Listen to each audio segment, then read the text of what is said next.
زکوٰۃ فرض کس پر ہے؟ مسلمان ہو کافر کتنا بھی مالدار ہو زکوٰۃ نہیں فرض ہے. کیوں؟ اس لیے کہ زکوٰۃ عبادت ہے اور کافر اہل عبادت میں سے نہیں ہے. عبادت کے لیے تو ایمان شرط ہے، عبادت کے لیے تو ایمان شرط ہے، لہذا کافر پر نہیں مسلمان پر زکوٰۃ فرض ہے.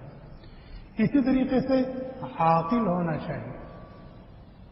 معلوم کیا ہوا؟ اگر کوئی پاگل ہے جو کروڑ پتی ہو لیکن اگر پاگل ہے تو اس کے مال پر زکوٰۃ نہیں، اس لیے کہ پاگل یہ احکام شرع کا مکلف نہیں ہے، اس پر نماز نہیں فرض ہے. جب نماز نہیں فرض ہے تو زکوٰۃ بھی نہیں فرض ہے. بالغ ہونا چاہیے. اگر نابالغ ہے اور نصاب کا مالک ہے، ایسے اس کے پاس بہت ہے چاہے جہاں سے آئے ہوں، اس پر زکوٰۃ نہیں فرض ہے. کیوں؟ اسے کبھی وہ مکلف نہیں، اس کے اوپر نماز نہیں فرض ہے، اس کے اوپر حج نہیں فرض ہے، اس کے اوپر زکوٰۃ بھی نہیں فرض ہے.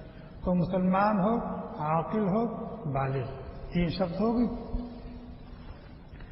چوتھی شرط کیا ہے؟ نصاب کے بقدر مال کا مالک ہو. نصاب کے بقدر مال کا مالک ہو. اور نصاب کے بقدر مال کیا ہے؟ نصاب میں یہ جو روپے، پیسے، سونے، چاندی اور تجارت کا مال ہے، ان سب کا جو نصاب ہے وہ چاندی اور سونے کا نصاب یہی معیار ہے. آپ کے پاس روپے کی شکل میں دولت ہے، اب کتنے روپے پر زکوٰۃ فرض ہے؟ معیار کیا ہے؟ چاندی یا سونا. آپ کے پاس سامان تجارت ہے، اب کتنے سامان تجارت پر زکوٰۃ فرض ہے اور کب آپ صاحب نصاب کہے جائیں گے؟ معیار کیا ہے؟ سونا یا چاندی. اسی طریقے سے آپ کے پاس ڈالر کی شکل میں ہے، یورو کی شکل میں ہے، تو کتنے پر زکوٰۃ فرض ہوگی؟ نصاب کیا ہے؟ معیار کیا ہے؟ سونا چاندی. اور ایک اور معیار ہے جو بیان کرنا چاہیے لیکن یہاں ضرورت نہیں. مثال کے طور پر کسی کے پاس اونٹ ہیں، تجارت کے اونٹ نہیں ہے، بس اس نے اونٹ پال رکھے ہیں اور اس کا مقصد کیا ہے؟ توالد و تناسل، اونٹ کی افزائش. اور یہ اونٹ سال کے اکثر حصے میں چر کر زندگی گزارتا ہے، اپنی جیب سے آپ کو نہیں کھلانا پڑتا. تو ایسے اونٹوں پر زکوٰۃ فرض ہے. ان کو کہا جاتا ہے سائمہ، یعنی جو سال کے بیشتر حصے میں چر کر زندگی گزارتے ہو. اونٹ کا نصاب کیا ہے؟ 5 اونٹ. اگر کسی کے پاس 5 اونٹ ہیں، سال پر 5 اونٹ رہے تو اس پر زکوٰۃ فرض ہے. یہ اونٹ کا نصاب ہے. اور اگر کسی کے پاس گائے ہے، بھینس ہے، بیل ہے، اور اسی طریقے سے جو شرط میں نے اونٹ کے لیے ذکر کی وہی شرط یہاں گائے، بھینس، اونٹ، بیل کے لیے دی. اس کا نصاب کیا ہے؟ 30.